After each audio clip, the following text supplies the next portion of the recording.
The laughter was too loud for a room this expensive.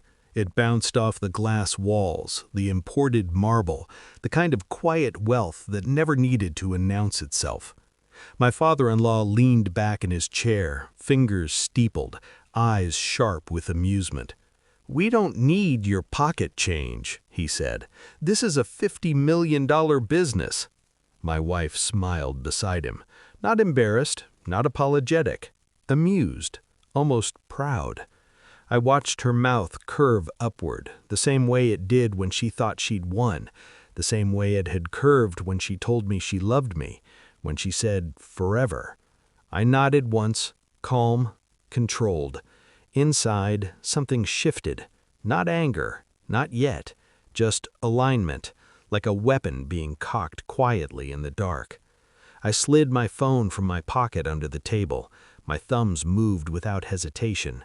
Withdraw all backing from Anderson Holdings, effective immediately. No punctuation, no emotion. Send. My investment manager would already be moving. Algorithms don't hesitate. Neither do people who work for me. Across the table, they were still laughing. They didn't know their emergency board meeting would start in 10 minutes. They didn't know their credit lines were already collapsing. They didn't know I'd known about her for months. I looked at my wife. She caught my eye, smirked. I wondered how long it would take before that smile broke. It hadn't started with suspicion. It started with absence, late nights that came with stories too polished, a phone always face down, a laugh that didn't reach her eyes when she came home. She still touched me, still played the role. That was the part that hurt the most. The precision of it. I told myself I was paranoid. Successful men always think they're about to be robbed, emotionally or otherwise. Then I saw the message preview light up her screen while she was in the shower. "I miss you already." No name, just a heart. I didn't confront her. That would have been sloppy, emotional. I've never been either. Instead, I watched. I noticed how she spoke about her father's company more than usual, how she pushed me to invest, but only a little, just to show support, she'd said, like I was a prop, a wallet with legs. What she didn't know was that Anderson Holdings was already tied to my network, quietly, through shell funds and private equity arms she'd never heard of. Her father had bragged about his independence while standing on a trap door. And then there was him. The name came later. A consultant, younger, hungry, close enough to the family to be trusted, close enough to her to matter. I didn't need proof yet. I needed certainty. Certainty takes patience. I pulled phone records, not hers, mine. Shared plans are wonderfully revealing. Patterns formed, numbers repeated, late-night calls routed through encrypted apps she didn't know I'd installed years ago for security. I hired a private analyst, not a detective. Detectives ask questions, analysts observe.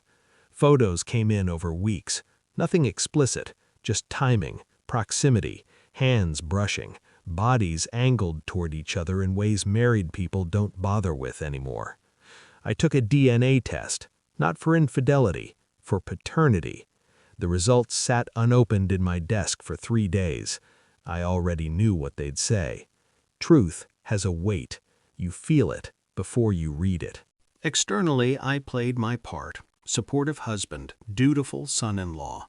I attended dinners, laughed at jokes, let them underestimate me. Internally, I mapped exits, financial choke points, legal exposure, emotional pressure lines. Revenge isn't about punishment, it's about balance. The envelope was thin. It always is. Probability of paternity, 0.00%. I stared at the number until it lost meaning. Then I folded the paper neatly and slipped it into my jacket. That night I asked her one question. "Do you think honesty matters?" She froze, just for a fraction of a second. Enough. She laughed it off, said I was being philosophical. I placed the report on the counter between us, didn't push it toward her, didn't need to. Her face drained of color as she read. "No," I said softly before she could speak. "Don't explain." Tears came, apologies, words stacked on words, all of them useless. I listened. I always listen. When she finished, I nodded once. "Thank you," I said. She looked confused. "For confirming," I added. The boardroom went silent when my father-in-law's phone buzzed, then another, then another. Faces tightened, assistants whispered, someone cursed under their breath. He looked at me across the table. The laughter was gone now, replaced with something raw. "What did you do?" he asked. I stood, buttoned my jacket. "I removed myself," I said, "from all positions, all funding, all future considerations." My wife's hand grabbed my arm, desperate. "You can't," she whispered. I looked down at her, really looked. I already did. The consultant, the man, wasn't there. He never would be again. Careers don't survive implosions like this. As I walked out, my father-in-law called my name. I didn't turn around. Power doesn't look back. The city felt quieter afterward, not peaceful, just muted, like the world had finally learned when to stop talking. I didn't feel victorious. Victory implies effort. This had been inevitable. I thought about the child, about lies passed down like inheritance, about how easily love becomes leverage. At a red light, my phone buzzed. Messages I wouldn't read, apologies, threats, promises. I deleted them all without opening a single one. Some truths don't need witnesses. I drove on, and for the first time in years, I felt nothing at all.